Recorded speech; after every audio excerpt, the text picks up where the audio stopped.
Our ancestors didn't quit. You know, the hurricanes been coming across here from the beginning of time. The oil spill represents just the latest blow to a place that's already suffered multiple economic disasters. 5 years later, we're not fully recovered from Hurricane Katrina. I just knew I was gonna get out of this apartment and be back in my house. And no, that didn't happen. People still haven't got on their feet yet, and then you got another man-made disaster.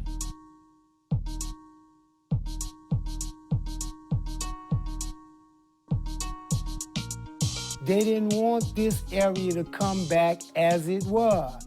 These little ramshackle shacks you might see that we own, this is our home. What do we do? Who do we talk to get us back to being normal? We must make a commitment to the Gulf Coast that goes beyond responding to the crisis of the moment. That buzz is starting again throughout the city where these kids are actually waking up and saying, I want to go to school, I want to learn. This is our heritage, this is our culture, and we have nowhere else to go.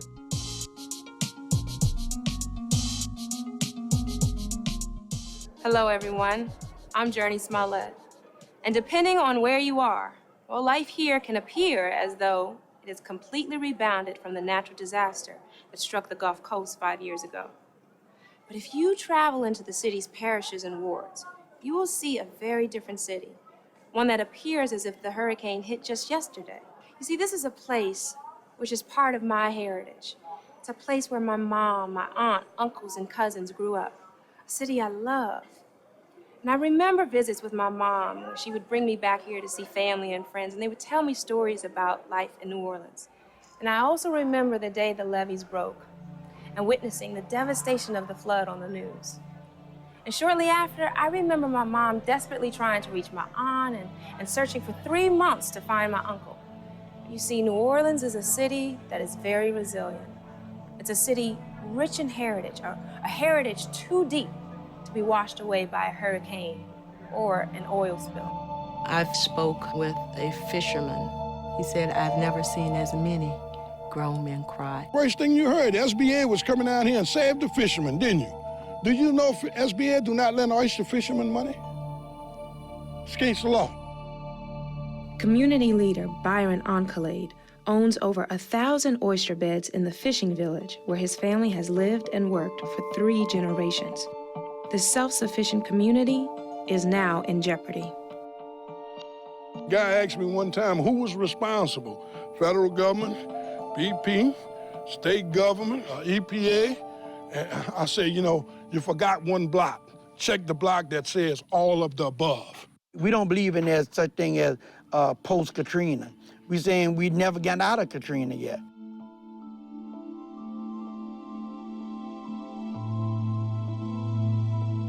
What folks outside of Louisiana don't know that this is a way of life.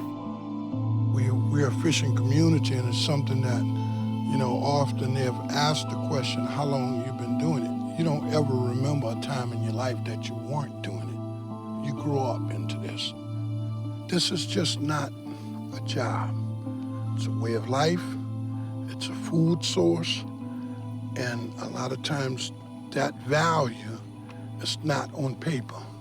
You look at Hurricane Katrina, you know, we're talking about levees that were not built to specs, right? And with this oil spill, you're talking about a simple blowout preventer, a switch that could have prevented the explosion from happening. That was a malfunction. We could deal with nature. So when man does things like this, that's the most difficult. There are only a small number of black fishermen that still fish these estuaries, right? And something like this could wipe us out. Many of the folks who are fishermen got loans, and with those loans for their boats, they had to use their house as collateral. They're still struggling. I mean, they were struggling to get their boat together, trying to get money together after Katrina, and then this come on. I look at some of the other guys that were planning on getting boats and stuff to replace those they lost in the hurricane, and we were still working toward that goal. So if they lose their boat, they lose their house. We're going to keep moving forward to make sure our community is here and our children and grandchildren will be able to survive. Just a few miles inland from Byron's fishing community, families in New Orleans' 9th Ward continue their 5-year struggle to rebuild their lives and their homes in the aftermath of Katrina. Over the last 12 months, we've followed their stories. Hold on to me. Turn. Stress is not the word for it. My husband having a stroke, the things he used to do, I have to. I gotta go through this every day. And I'm out of breath right now, too. This is the pipe supposed to be in the bathroom for my toilet, but it's on the outside the wall. Oh, everything looks fine to City Hall. And I don't know how they passed inspection on this house. I thought Katrina was devastating enough. And I kept saying, I lost everything. But you know one thing? I never lost the love and the will of God. And I'm gonna hang on to that. We all knew each other. We all, good morning, good evening. We spoke for one another. I could have easily said, let it go and go somewhere else. But I love the area. I love the neighborhood. What existed in New Orleans pre-Katrina, which was a community, which was several linked communities where you really could get things done on a handshake. These are the two houses that Christopher Neal, Joseph Curverpill built in our neighborhood. So we saw it and we liked it. So everybody in the neighborhood got Christopher Neal, Joseph to do our houses. But he didn't. There have been widespread scams that have taken place in this community. You know, two things happen. Whenever there's a disaster, it brings out the best of us and it brings out the worst of us. The worst part of it is people who are scam artists who would come in and take advantage of people who don't know and understand contracting. I'm a woman, I don't know nothing about all this. I was just so happy and glad to get in my house and see my house getting built. Till I saw and I didn't see. You had these contractors, you understand? These vultures that just came from all over the country, took advantage of the situation. Everything that he was supposed to do as a contractor, he asked us to do it. That should have been a flag, but I don't know all this. You start, come and see me at my house, okay? Give me an estimate, right? Then they jump over to somebody else's house. He seemed trustworthy to me, you know, and I even told him, don't do me this. I mean, Katrina was devastation enough, but it happened. I don't need you to be another Katrina to me. So you got two projects going on at one time. So nothing's really getting done, but the money's being handed out, and none of these things are completed. A girlfriend of mine, Miss Brenda, she gave him $68,000, she still have an empty lot. For me, it was $194,500. A guy around the corner, he gave him $100,000. He don't have his house. I talked to a few of the subs, and I was told it's probably close to about $2 million. I hope and pray somebody will stop this man. Because it's just not fair. It's not fair. It's not justice. Where is the justice? As contractors prey upon returning residents, the Road Home program was created to help homeowners in New Orleans rebuild and recover. Waste, delays, and fraud have made the federal program ineffective. In 2009, lawmakers from Washington, D.C. held a hearing in the city. It appears that they work to give the people the least amount of money. When it comes down to doing the type of thing that we're talking about, government doesn't work. African American homeowners have necessarily gotten less money because of the way the grant calculation was made. And around 80% of homeowners who went through that program generally didn't get enough to rebuild. There are too many bureaucracies. It takes too long to get the source of the funds down to where it is.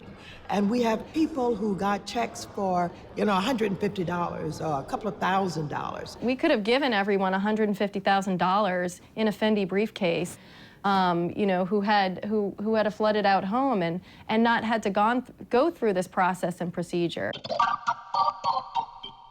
In the name of God the Father, God the Son, and God the Holy Spirit. I'm the vicar of All Souls Episcopal Church and Community Center in the lower 9th Ward of New Orleans.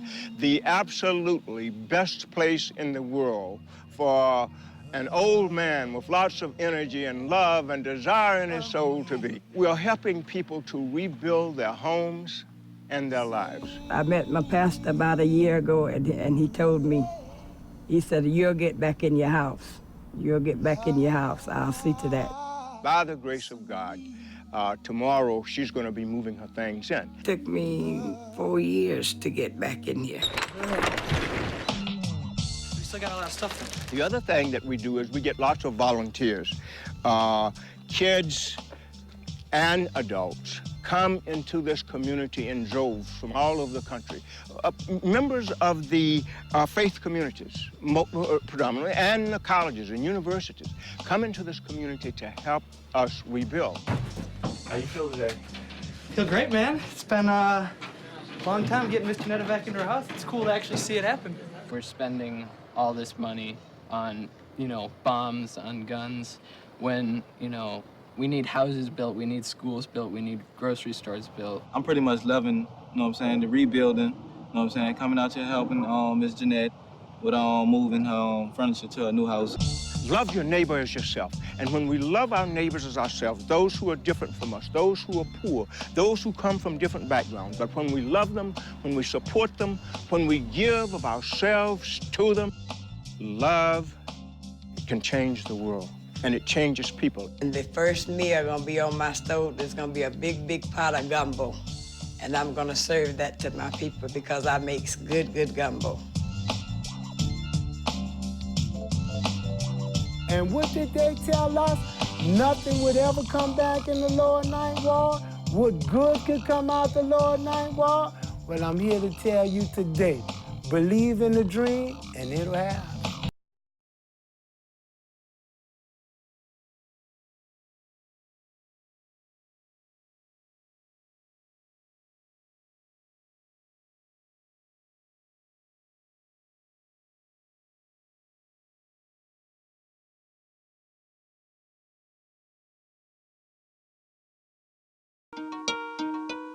Before Katrina, nearly 3/4 of New Orleans schools were rated academically unacceptable, and the city ran one of the worst school systems in the nation. Instead of giving up, educators and the families in the Ninth Ward have fought back relentlessly to reclaim that most basic American right, an education. Is education better here in New Orleans than it was before the storm? And I would venture to say yes, only because it was so poor before the storm till it couldn't go nowhere but up. What's our motto, man? Is what? Show time! Is what? Show time! What? Show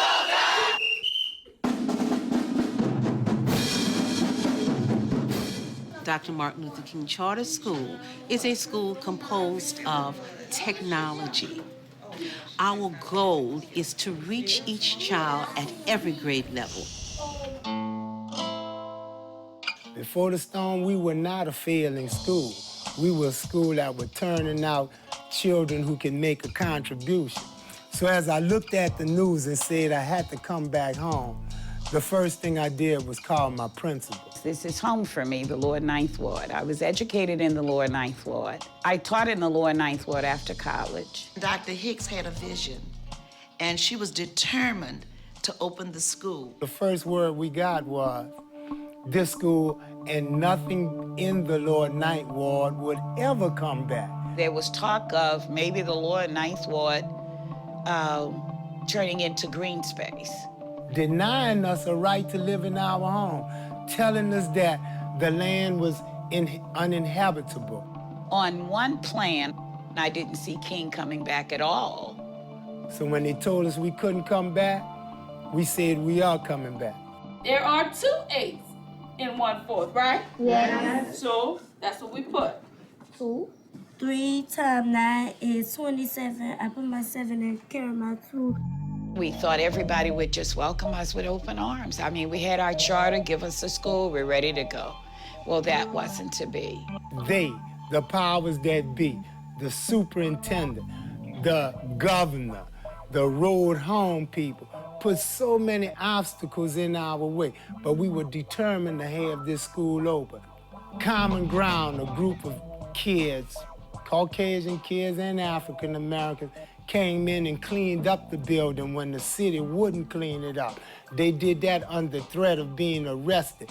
We brought in a team of engineers to certify that this building was sound and it could be used as a school. We still kept getting, no, it can't happen. As Malcolm X said, by any means necessary, we were coming.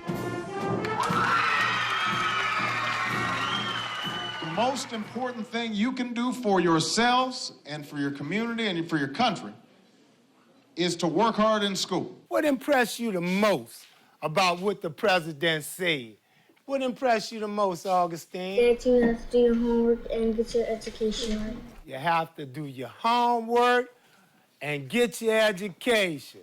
Who he was talking to? Angel? Me? He was talking to you directly. So if that was imperative sentence, what would be understood? You! That's what I'm talking about. Within a year, that was our goal. 1 year, we were determined to get this building open. We waited for the superintendent, Reverend Jarvis, who was ducking behind doors and didn't want to meet with us. It was important that our school get back because we're the beacon of this community. And finally, we got to meet. And finally, she told us, if you would just go to this other school we have for 1 year, we'll have your school up and running. And we went with that, and everything's been working out fine ever since. And we've had parents that come back and say, I really wasn't coming back. But after I saw them renovating the school and knew you all were coming back, then I decided we're coming home. Across town, recent New York transplant and Harvard graduate John Alfred answered the call to service by founding NOLA 180 to reform the failing school system. If they learned one lesson, is just to know that they are always in control of their destiny. They have so much power. First, you need to have a dream. And I think that actually is something that we work with our kids on. I want to go to USC because, I really like the academic programs in the campus and how big it is, how beautiful it is, and how the tradition is. I just assumed that being smart, I can get into any college. And so I didn't really apply myself. I just remember thinking, I'm not going to college. That was the wake-up call. And this ties into why I'm doing the work that I'm doing. Yes, for this week. All right, the bell has rung, so you should be in your seat with your homework out. Welcome to our brand new Langston Hughes School facility. This facility is the first new public school to be built in New Orleans since Katrina. First, when I was coming down here, my mom was like, why are you going down to New Orleans? They just had, this devastation in a flood. But I think now, 2-3 years into it, they're starting to see why. We really do focus on the individuality of the students. We call our students scholars because we're trying to teach them scholarly habits for life. Children are exposed to the words integrity, perseverance, agape, results, words like those from a young age. Perseverance is to keep on trying and never get and don't stop.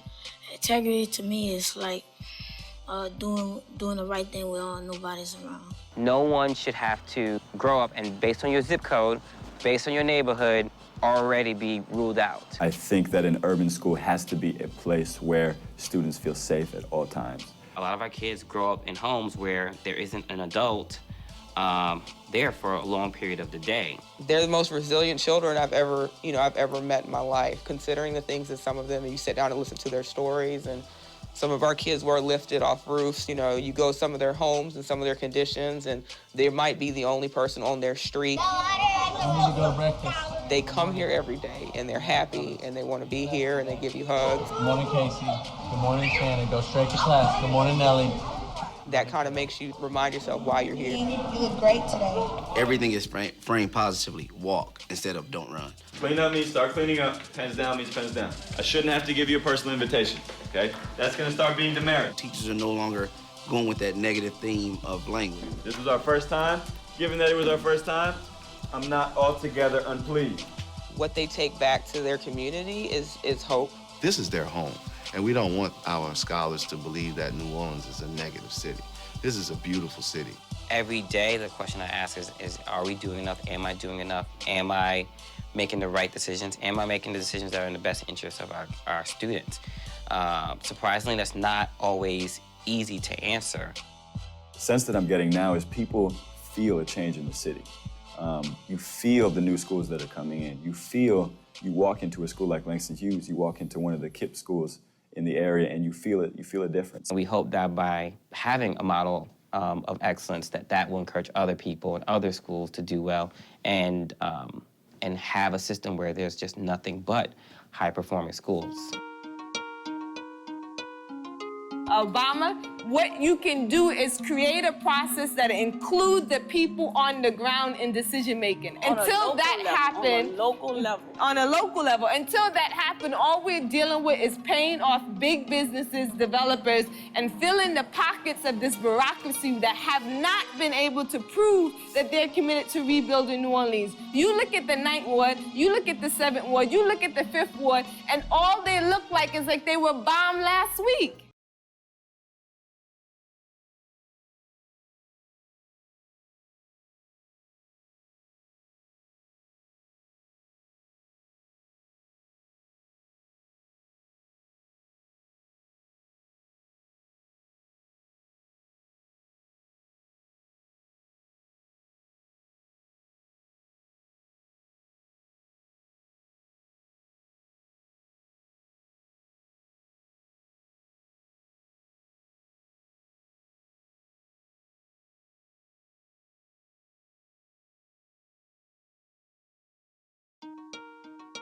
To heal, so many things still must happen here in New Orleans. Government must do its part, charities must contribute, and systems that work must take the place of ineffective bureaucracy. But at the heart of real change is a personal struggle, a commitment by the individual in helping others. And usually that commitment is achieved one by one by one. Help me to help him. Oh, he needs to be helped. He was underneath the clip-on. Don't tell me what he was. I already know. Once the storm happened, I got displaced from my job. I walked through 6 feet of water. I was homeless then, when I lost my home. Today, now, I'm just a social worker trying to make a difference in people's lives. Man, shake my hand. I'm glad to see you, because I haven't been seeing you on the corner down there. No, well, I had that stroke and I kind of... I remember that. So what's going on with the house? My sister, she received the road home money and the From the state? From the state. And she just ran out on us with it, and then we don't have anywhere to stay. And how long you been living in this condition? Now it's about 8 months, going 8 months. 8 months? Yeah, now. Yeah.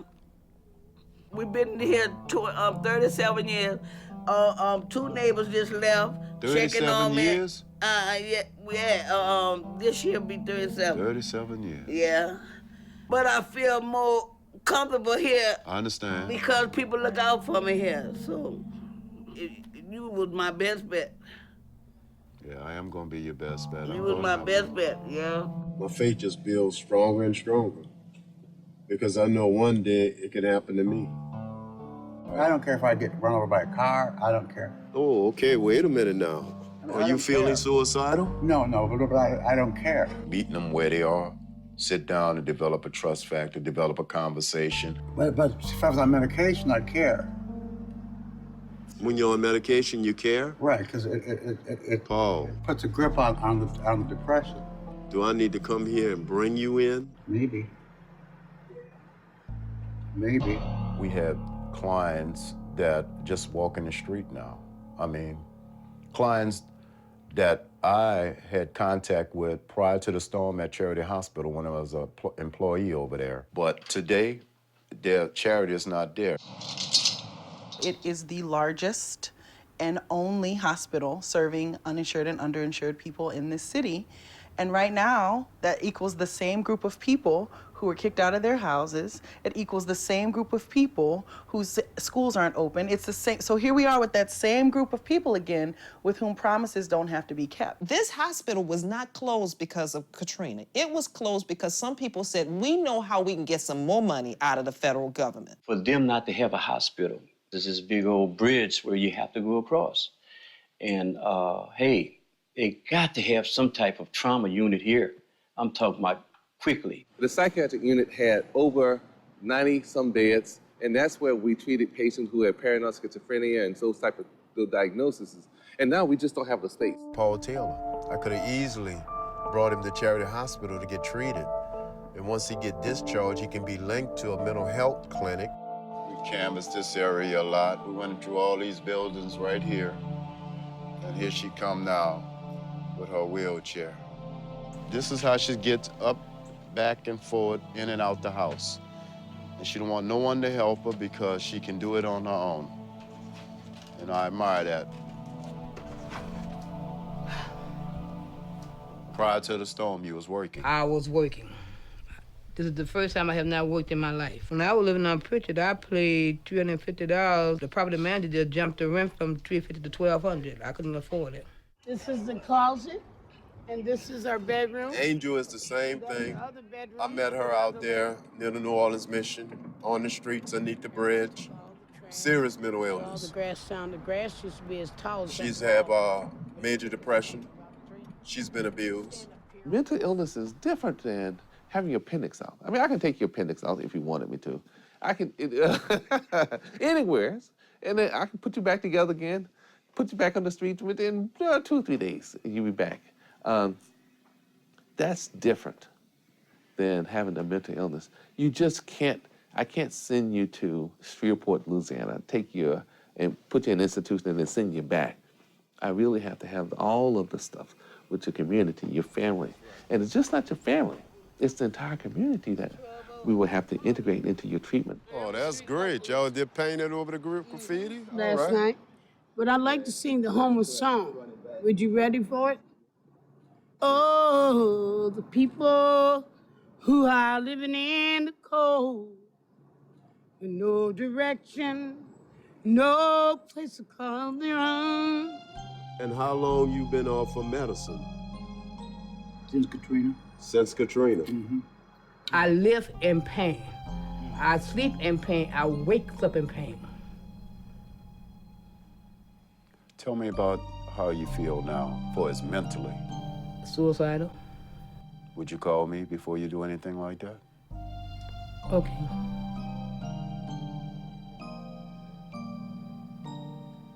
Because I'm still trying to help you. It'll be all right. I promise. Since they can pose a harm to themselves and others, many times they have been arrested. And what happened to the rooming house? Well, I was in jail. I was in jail 5 days later my rent. I was evicted. And because I was in jail on misdemeanor, my Social Security retirement was stopped. I've had no Social Security since April. They evicted me, threw everything in the dumpster. I lost all my clothes, all stuff I'd accumulated over a few years. I lost everything. Now, every time you go to jail for what? Panhandling? For begging. Begging. Right. What do they call begging? You actually have no mental health beds in the entire city for people to seek the treatment that they need after a disaster like Katrina. You know where you get mental health treatment in this city? Parish prison. And so our largest mental health facility is in our prison, which we have 60 beds. That's criminal. That's just, well, it's just insane that you've got to put your relative in jail to have mental health treatment in this city. We should not criminalize and incarcerate people because they have a mental illness. We need to take care of the mental illness. What was the last mental health diagnosis? Bipolar. Bipolar? Right. That just gives me a great enthusiasm just to work with people like that, just saying that I can make an impact in their lives.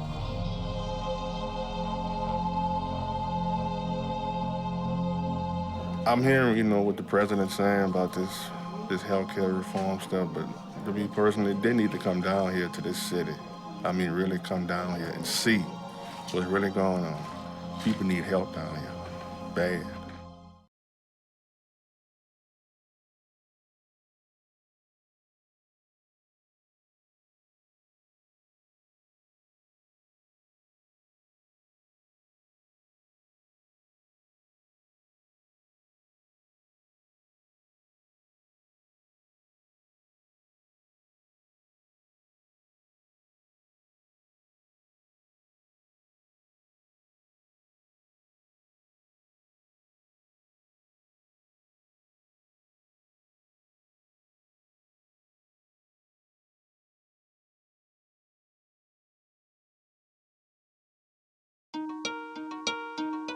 Katrina's floodwaters receded. People began to return home. Coming back was an act of bravery. Yet many women and men of New Orleans have committed themselves to something even bolder, making life better than it was before. A family member called me up. She said, "The home that you knew is no longer." I said, "Well, what you mean?" She said, "Well, it's gone." I think at this particular clinic, because we have walked a mile in their shoes, we can appreciate where they come from. With donated medical supplies and the help of volunteers, nurse practitioners Alice Craft Kearney and Patricia Berryhill seized the opportunity to transform healthcare for the poor and underserved in the historic Lower Ninth Ward community. To come back, I know when I first entered what's now the Lower Ninth Ward Health Clinic, which was my home, it looked like a time bomb had went through here. The large refrigerator freezer was in the front door. It was, and the smell, oh my God.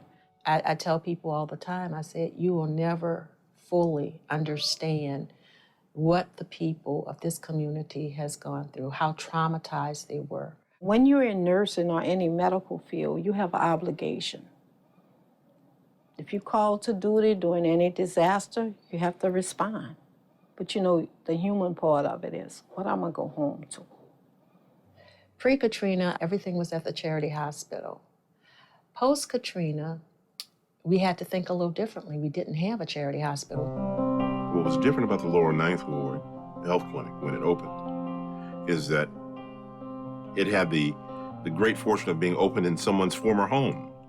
So in addition to being a medical home, it was like being at home. Yes, this was my home, which has been, now has examination rooms and a triage room. You needed somebody who had the vision and the dedication and commitment to bring the clinic up. And, you know, I was the person that they asked to do that. And I asked my friend Patricia Berryhill, would she come along on this journey with me, which she did. Alice and I, we said, we wanted a clinic to feel like, hey, if my mother, my father, my sister, or my brother came to this clinic, what would they find? Another busy Monday. Oh, my pressure is good. What came back to the night well was elderly. So that's what's down here, a lot of elderly, more elderly than middle-aged or young people. So the elderly needs a place to go besides downtown. You literally have to travel 25 minutes to go downtown to a hospital to receive care if it's after hours. This is a blessing that this building is here and operating. Okay, we don't get this kind of service, it's too late. Oh, no. We don't turn people away if they can't afford to pay, you know. These are not people that are unemployed. These are people that are employed but are unable to afford health care coverage. We see the sicker of the sick at the Lower Ninth Ward Health Clinic. We see people that haven't taken their insulin in about 4 or 5 months. They can't get their house together. They're not getting the money to help fix their house because they didn't have the insurance. The road home has millions of dollars that they haven't released. It's a lot of the contractors that took my money. It's a lot of that. That's got all the old people going crazy because that's who money they took, the elderly. People are constantly faced with these oppositional forces that come up against them. They can't get their lives back in order. There's 2 for high blood pressure, 1 for a water pill, and 1 for my heart. I take 5 blood pressure pills. She giving me 1 blood pressure pill. I'm 1. Come on, baby. She said, I don't need all that. Miss Berryhill, she gave me a diet. She gave me a diet, some literature for a diet for high blood pressure, high cholesterol. We do a large amount of patient education here. It's on an ongoing basis. Everything that tastes good to you is no good for you. so the diet, the cholesterol and the high blood pressure diet, that will kill me faster than the high blood pressure, this diet. We encourage them to manage their own disease process here. And we say, hey, you got the ball, it's in your hands. And we empower people. Now there's a feeling of purpose and understanding, whereas before, if they go down to the university, they're just a number. If you go to a doctor and people treat you like you somebody and like they do up there, you don't mind coming back to the doctor. Just as this clinic is in Ms. Berryhill's house, it's a very warm and loving environment where people feel that they want to come in here, they want to get their care here. If it wasn't for this clinic, man, a lot of people have nowhere to go, nowhere else to turn. Well, I won't be going nowhere else. Nowhere. So you're happy? I'm happy. We have seen great improvement in primary health care because it has been shored up by that Primary Care Access and Stabilization Grant, which ends next year. And I am not sure how we're going to fund this operation. With its main funding source scheduled to end, the Lower Ninth Ward Health Clinic races to find new ways to ensure continued, preventive, and compassionate care for their patients. As our population come back to the Lower Ninth Ward and seek services at the Lower Ninth Ward Health Clinic, it's just, we've outgrown the facility. We are working to find ways to sustain ourselves. As with any endeavor or any project, you have to have the resources to do it. Because of our own ignorance, we thought that maybe charter schools were the demise of public education. But with a little education, we soon found out that charter schools are public schools, and it's okay.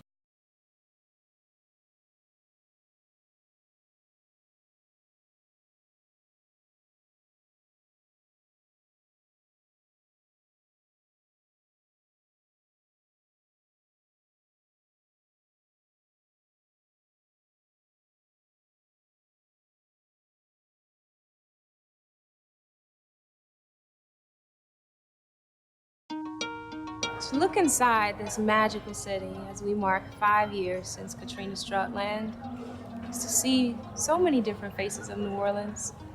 A city that now must confront a man-made disaster that threatens life here in new and frightening ways. But it's also a city where men and women defy the odds every single day in an effort to reclaim New Orleans and to strive to make it better, make it a better place for their children and their children's children. And it's a place I'll always call home. When I saw that framing foundation, I said, oh, Lord, I'm finally getting in my house. I'm finally getting in there. Here another year passed, another year, and here's 5 years. I'm still not in my house. So I called the police, made a report, and I got everybody in the neighborhood that he stole money from. He's in jail with 20 years and got to pay on $400 and some thousand back. I can't hate him, and I want to. I want to strangle him, I just want to break his neck, Him and his wife, I want to just slap her so hard till she could taste it. And I'm telling you the truth, that's what I want to do. But I'm not. I'm letting go and let go. I really am. And I'm crying because I'm just, I don't know. I just, I'm happy in a way and I'm sad in a way. But I do know I'm going to make it. We are, without a doubt, coming out of the ashes of the hurricane. We have great partners who have come and said, yes, yes, yes. They've said, we want to join you in what you're doing. We had people from St. Albans, where they have come down and worked an entire week and did some amazing things. Worked on a home that we're building for one of our members. They put the roof on that. In addition, they put in the window sashes. We are helping people to restore their homes and their lives, and I want you to know that all of that is by the grace of God. It's by the leadership of the Holy Spirit that these things are happening to us. Our clinic, the Lower Ninth Ward Health Clinic, as well as quite a few others, were able to get funding from the federal government close to 3 years ago. Through Secretary Leavitt and the Bush administration, we were able to get the Primary Care Access and Stabilization Grant. As the grant started to end, the amount of money dwindled. Since that time that you've been here, we have actually run out of funding. Therefore, today you don't see any patients in our clinic. What we're doing is we are referring our patients to neighboring clinics. However, many of the clinics are in the same predicament that we're in. It just gives me a sadness that I really can't describe. And it's hurtful. It's very hurtful because I love these people. It's been a series of just, since you guys were last here, of unfortunate events. But essentially, we found through our audit in November that our finance manager, Kelly Thompson, had been stealing money from the school. And that's, from underneath the noses and eyes of myself, our board, everybody at the school. But that event caused me to promptly resign. When I peel back all the emotions, the anger, the frustrations, some of the regrets, I feel really good about what we did and the people that are still there fighting for our kids. We were preparing for our rededication of our school. And before Katrina, we had this beautiful mural of Dr. Martin Luther King Jr. Now just imagine, the school had 22 feet of water. This picture was in the water. And after it receded, it didn't need any touching up. And it was really Dr. King saying, welcome home. That's what we thought. Welcome home, and this is where you belong. We felt good that there was somebody welcoming us back home. Hopefully, we're keeping the dream alive. How you like your new home? Love it. You love it? Mm-hmm. I go for a walk mostly every day, only when I'm not going to. With your walker? I'll use my cane. You can? Okay. I normally take a walk mostly every day. So emotionally, how you feel now? More comfortable and more stable. Good. Good. Thank you. This was great, and I'm glad to see you. I'm glad to see you. Yeah, because I haven't seen you since last year. Right. That's the truth. 2009. I've spoken to you, but I hadn't saw you in person. Right. She was so happy when I called her today. Oh, Mr. White, I'll be glad to talk to Bernard. She remember you. Yeah, I come a long ways, huh? This who did it. This who did it. You hung in there with me. Oh, I'm smiling. Yeah, I'm satisfied now. Yes. He said just like that. He said, I'm gonna get you a house. Yeah, no, I mean. And then, and the way he looked when he told it to me, I said, I have faith. I want, and he was keeping up with me too. Mm-hmm. He made me feel like I was the only one on that program. He really did. He made me feel like I was the only one on that program needed help. Thank you. And thank you so much again. Oh, yeah.